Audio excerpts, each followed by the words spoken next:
Me perguntaram o que eu achei do fato do Pablo Marçal ter ficado de fora do segundo turno das eleições em São Paulo, e eu vou fazer esse vídeo exatamente para dar para você a minha resposta sobre isso, a minha opinião. Se você concordar ou não, é um direito seu, né? Eu já quero pedir, antes mesmo de começar a falar, se você puder, já vai compartilhando aqui embaixo o que você pensa disso, com a sua opinião sobre o Pablo Marçal ter ficado de fora das eleições lá do segundo turno, lá em São Paulo. Se você puder resumir em uma palavra, qual palavra você acha que exemplifica, traduz o fato do Pablo Marçal, na sua opinião, ter ficado fora do segundo turno, escreve aqui embaixo.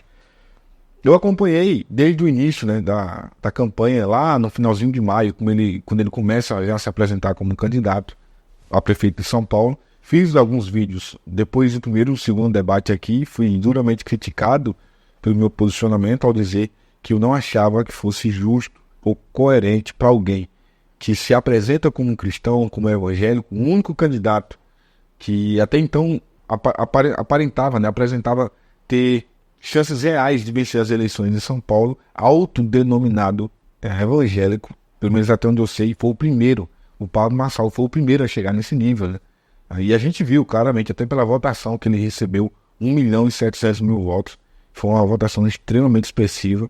Então era uma grande oportunidade para essa galera que sonha em uma teocracia, em um país dominado pelos evangélicos, né? Como se isso fosse algo muito bom. A gente já viu o que aconteceu, a gente viu o que acontece em países que foram dominados pela religião, pela igreja. A gente vê o que acontece, por exemplo, no Oriente Médio, onde a religião domina, mas a gente vai sempre achar que somos melhores, que somos superiores a qualquer outra história, ou outra época da história, ou a outra religião. Isso é que é, de fato, um grande absurdo. Mas o Pablo Marçal surgiu como sendo uma grande promessa, né, dos evangélicos para poder ascender o poder lá em São Paulo. O problema, na minha opinião, é que a gente está tão afoito, tão determinado, tem esse sonho, né, tão grande de eleger, de colocar em locais de poder figuras ligadas à igreja, que a gente passa a ignorar completamente a biografia ou as ações desses indivíduos. Foi assim com o próprio Bolsonaro. E aí, quando se questionava o caráter, a forma de falar, quem ele era e a própria biografia do Bolsonaro, o que diziam?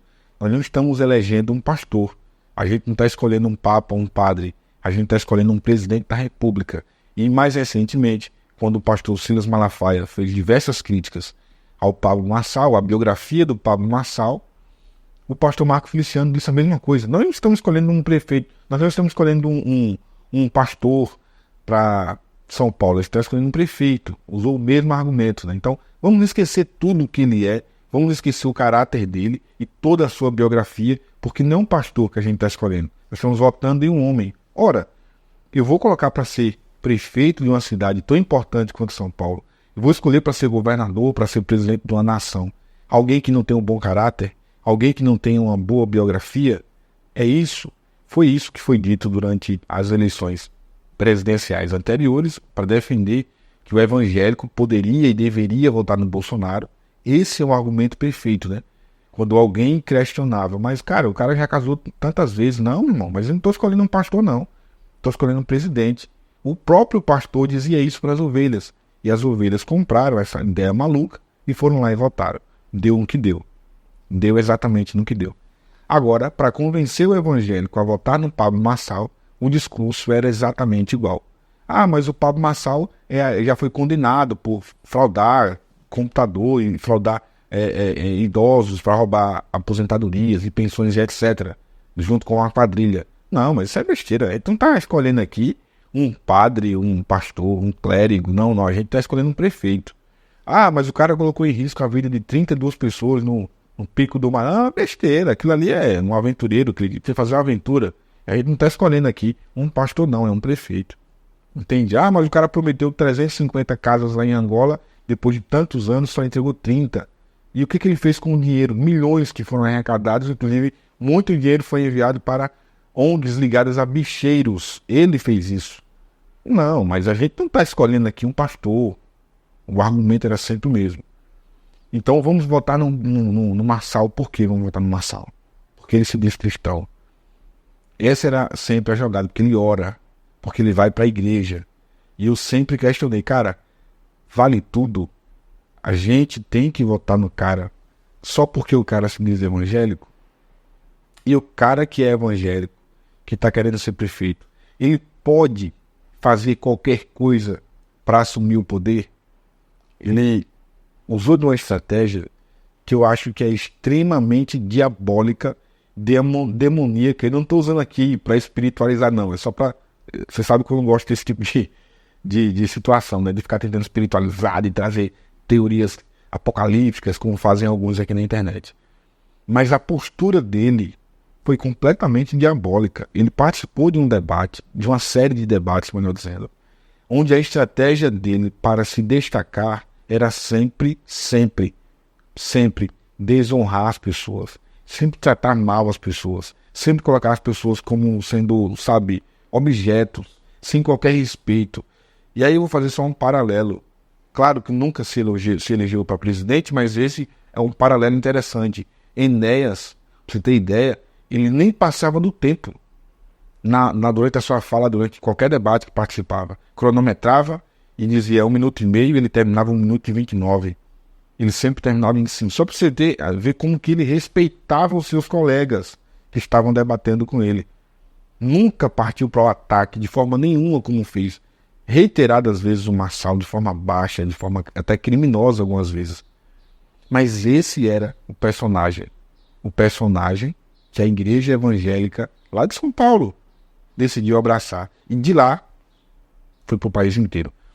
Mas a ideia desse vídeo é mostrar para você que eu encontrei um personagem que é pior do que o Pablo Marçal. Você pode discordar, você pode até achar que é impossível alguém ser pior do que ele.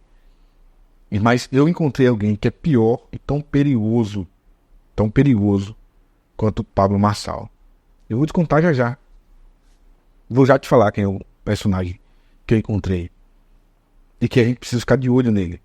Porque se a gente não ficar de olho nele, o pior pode acontecer. O pior pode e vai acontecer. Isso é quase que inevitável para o rumo que as coisas estão tomando. A igreja não aprende, né? A igreja evangélica brasileira não aprende. A gente vê, a gente sofre, a gente apanha, mas no outro dia tá lá de novo, cara. Tá lá de novo. Então eu quero ver quem vai ser agora. Porque muito provavelmente, e eu vou já falar do último crime, o último ato, né, do Pablo Marçal, o último ato dele, cara, é ainda pior. Porque, vou já falar sobre isso, né? E aí eu quero ver o que vai acontecer agora, porque provavelmente o Pablo Marçal pode ficar inelegível e não vai disputar as eleições a seguir. O Bolsonaro já está inelegível, também não vai. Então quem será o próximo bezerro de ouro que a igreja evangélica brasileira vai adotar? Vocês que são políticos, vocês que amam o poder, se preparem, porque está abrindo aí um espaço, né? Tem uma lacuna de poder ficando vaga aí, pelo que eu estou conseguindo enxergar. Então vai ter que ter alguém que vai assumir essa postura para abocanhar essa fatia da população que é tão importante. Então, o próximo bezerro de ouro, acredite, já está sendo preparado e será nos apresentado nos próximos dias. Quem é o camarada que talvez já esteja em evidência, mas que vai começar a se posicionar como essa figura que vai trazer para ele esse apoio popular dos evangélicos. Mas, como eu dizia, o Pablo Marçal preparou o último ato. E o último ato foi fraudar um documento onde atestava tudo que ele vinha falando sobre o Boulos. Você lembra que ele sempre dizia, fazia assim, ó, não lembra? Ele fazia isso aqui, várias vezes indicando, insinuando que o Boulos tinha problemas com drogas. Disse isso reiteradas vezes nos debates. Disse que ia apresentar provas. Teve um debate até que chegou a dizer que ia apresentar provas ao final do debate. E ele foi, durante todos os 40 e tantos dias de campanha do primeiro turno de São Paulo, insinuando que iria fazer isso. Queria provar que o Boulos tinha problemas com cocaína. Isso desrespeitando completamente o cara. Ah, mas é de esquerda. Meu irmão, é o ser humano, cara. É o ser humano. Desrespeitando a família do cara. O cara tem filhas. E mesmo assim, o Pablo Marçal, candidato evangélico, não mediu esforços. Não mediu limites, né? Não tinha limites nenhum. Para poder assumir o poder e chegar no poder. Ele queria isso. De forma quase que, sabe, uma coisa voraz. Aí, ele, com seu último ato de campanha, ele apresenta e publica na sua rede social um laudo médico onde diz atestar que o Guilherme Boulos teria ficado internado em uma clínica para se tratar de problemas com drogas.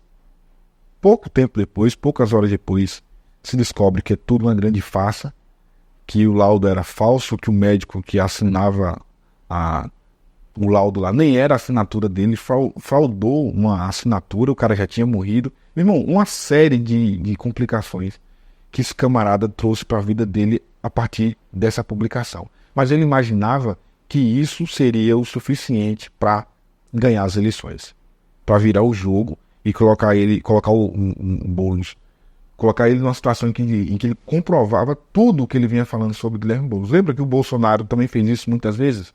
Em relação às urnas, vou provar que tem fraude, vou provar que foi fraudado, vou provar que é possível fraudar.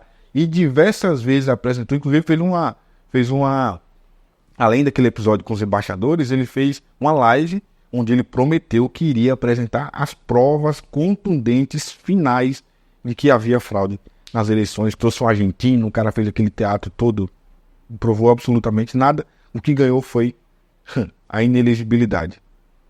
Por não provar absolutamente nada, ficou inelegível por ter feito o que fez diante de várias nações do mundo, né, através de seus embaixadores. Mas o Pablo Marçal usou da mesma estratégia. Eu preciso manter esse discurso. O Bolsonaro não podia voltar mais atrás. Ele já tinha vendido a ideia de que sabia que as urnas eram fraudadas e podia provar.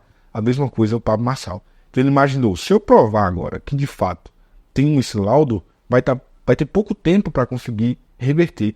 Quando vier a descobrir que é mentira, já era. Então ele deliberadamente comete um crime para ferrar com a campanha do seu adversário e ficar bem na fita e ir para o segundo turno. E aí depois disso, quando lá na frente descobrissem que ele errou, o que o Marçal faria? Pediria desculpas.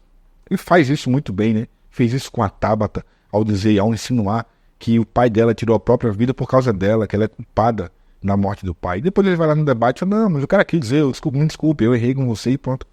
Acabou. Então ele tem essa capacidade, que é, na minha opinião, uma característica de alguém que é mau caráter, né? Ele pisa no seu pé e depois sorri, pedir desculpa numa naturalidade terrível. Depois pisa de novo. Depois pede desculpa. E depois ele pisa de novo. E pronto, não tá nem aí. Não tem qualquer, senso de sentimento, de emoção, de pensar o que passa na cabeça do outro, ou o que o outro pode estar sentindo. Não tem. Então o Pablo Marçal decidiu fazer de forma deliberada isso.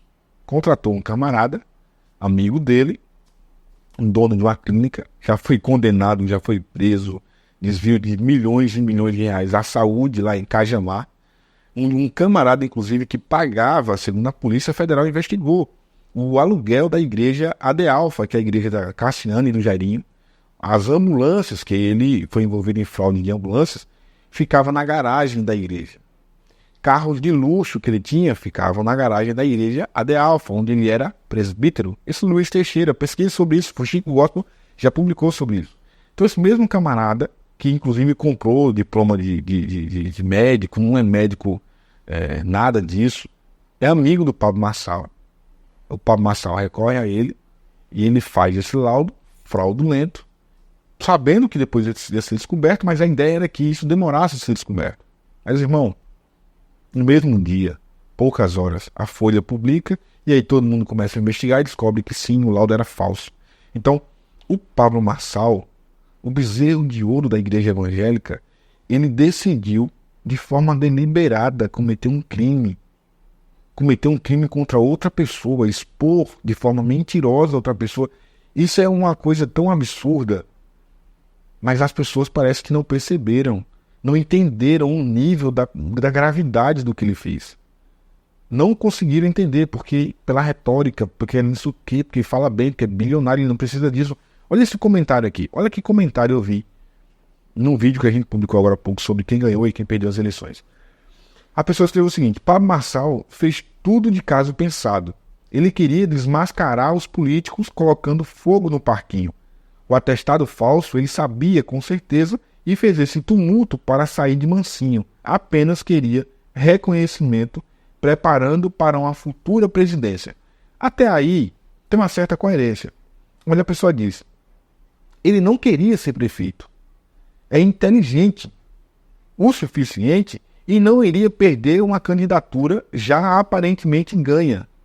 Porque a pessoa julga que ele estava muito bem posicionado para ganhar as eleições e ao fazer isso, ele perdeu. Então a pessoa está insinuando aqui nesse comentário, pra você ver, que ele sabia que ia perder as eleições. Então ele fez aquilo para perder as eleições mesmo. Ele não queria ser prefeito, é inteligente o suficiente que não iria perder uma candidatura já aparentemente ganha. Ele apenas queria causar. E causou. O povo tem memória curta e logo esquece que Pablo apenas brincou com coisa séria. E o que me deixa preocupado é que esse tipo de raciocínio vai se espalhar. A galera vai começar a achar que, não, cara, ele colocou esse documento lá, esse laudo, porque ele queria realmente perder as eleições. Ele não queria ser prefeito nada. Ele está de olho na presidência da República. Aquilo ali ele sabia, ele é inteligente, ele sabia que ia perder as eleições. Então, mesmo na derrota, o povo vai conseguir criar uma narrativa de que aquilo foi deliberado para poder perder as eleições. Não vão entender que aquilo ali era a cereja do bolo dele para ganhar, para tirar o Boulos do segundo turno e ir com o Nunes para o segundo turno. As pessoas não vão entender isso. Vão colocá-lo como herói. O herói bilionário que não precisaria ser prefeito de São Paulo, como se ser prefeito de São Paulo fosse qualquer coisa para o Pablo Marçal. Ele está de olho na presidência. Entende o nível de loucura que as pessoas estão? O nível de adoecimento, de hipnose, quase uma hipnose, que as pessoas estão por causa do Pablo Marçal, o que ele conseguiu fazer a lá Bolsonaro. Então isso é muito grave. Eu fico feliz, de certa medida, porque eu sei que o que ele fez ao longo de toda a campanha vai proporcionar a ele uma condenação bem bacana no TRE e depois no TSE, onde ele vai ficar inelegível e provavelmente nem venha candidato agora daqui a 2 anos. Nem consiga, né? Muito embora já tenha sinalizado que pode apoiar o Nunes agora no segundo turno, né? E aí mais um exemplo também da canalice dele como político. Os evangélicos que viram ele massacrar o Nunes, inclusive citar a questão da agressão contra a esposa, etc., reiteradas vezes, dizer que iria prender, como se ele fosse Polícia Federal para prender alguma coisa. O prefeito não pode prender absolutamente ninguém, nem de forma nenhuma, né? Pelo contrário, nada a ver com prender ninguém, mas ele dizia, vou prender, você vai ser preso. Como? Por quê? Quem vai prender? O prefeito de uma cidade? Mas era isso que as pessoas acreditavam, né? Viram e compraram essa ideia. Então agora o Pablo Marçal as pessoas estão começando a achar, não, mas essa estratégia dele foi genial. Ele não queria ser prefeito de São Paulo. São Paulo só tem mais de 100 bilhões de orçamento, é uma cidadezinha qualquer, entende? Para justificar o crime que ele cometeu. Então, infelizmente, a igreja continua adorando seus bezerros de ouro. E é por isso que eu disse para você, eu encontrei alguém que é pior do que o Pablo Marçal. Alguém que foi capaz de simplesmente sair de casa e ignorar todos os sinais, ignorar todo o currículo, toda a biografia do Pablo Marçal, ignorar tudo o que ele fez durante esses 45 dias de campanha no primeiro turno, tudo o que ele fez contra os seus adversários, todas as mentiras descaradas que ele falou, sabe? Todas as propostas ridículas que ele apresentou, todas as reportagens que mostravam, uma atrás das outras, o crime, ou os crimes que ele praticava, inclusive aquela mentira de fazer 350 casas em Angola, e quando vai lá, o pessoal do The Intercept foram lá, 30 casas, há quase 5 anos construindo. Então, o camarada, o indivíduo que é pior do que esse rapaz, é simplesmente a pessoa que saiu de casa e foi votar nele. Se você votou nele, cara, não perdoe, você é pior do que ele. É bem pior. E você tá só esperando agora quem vai ser o outro, né? O outro bezerro de ouro para você também adorar. Provavelmente você já venerou o Bolsonaro e agora você está procurando outro bezerro bem parecido, né, com essa linha radical extremista para você bater palma, para você votar nas urnas, para você ir para as ruas fazer motociata, pintar o terror. Porque você é tão pior do que ele. Bem pior do que ele. Você só espera exatamente que alguém que seja igual a você, que tenha condições, que tenha, sabe, dinheiro, recurso, se erga para lhe representar. Porque a ideia é essa, né? O candidato, ele representa quem votou nele. Então, se você vota num cara para ser seu vereador, seu prefeito, é porque você se identifica em alguma medida com ele. E essa é a grande verdade. Quem votou no Pablo Marçal é igual ou pior a ele. Parece demais com o perfil dele. Muitas vezes não tem o dinheiro que ele tem. Muitas vezes não tem a oratória que ele tem, né? Não tem o recurso que ele tem, não tem a coragem que ele tem de mentir e depois, se for preciso, se desculpar. De provocar o Datena, como provocou, a ponto de tocar numa situação que, segundo o próprio Datena, já estaria resolvido, mas trouxe isso na televisão para apanhar de forma deliberada. Aquilo ali se sabe, obviamente foi para apanhar e depois ficar pousando como vítima. Então, todos os passos do Marçal foram traçados dentro de uma estratégia política para obter o êxito, mas a custo de quê? A custo da humilhação do outro, a custo de mentiras, a custo de simplesmente desonrar as pessoas e desonrar, inclusive, as pessoas que votavam nele. Ou talvez não, né? Como eu disse agora há pouco, quem vota nele parece demais com ele. Então, parabéns a você que votou e deu 1.700.000 votos ao Pablo Marçal. Para ele é uma pena que ele passou dos limites diversas vezes e perdeu a grande chance de se tornar um político. E eu tenho a mais absoluta convicção de que nas próximas eleições, já em 2026, ele não vai conseguir ser candidato nem a síndico, porque vai estar, talvez não preso, provavelmente não, mas vai estar completamente inelegível. E você que votou nele vai estar aqui nos comentários dizendo que ele está sendo perseguido, que isso é o sistema que se levantou contra quem fala a verdade, etc e tal, que é sempre assim. Agora, se você discorda do que eu estou falando, comenta aqui, pode discordar, tem dificuldade não. Discorda, concorda, fica à vontade. O espaço do comentário é livre para isso.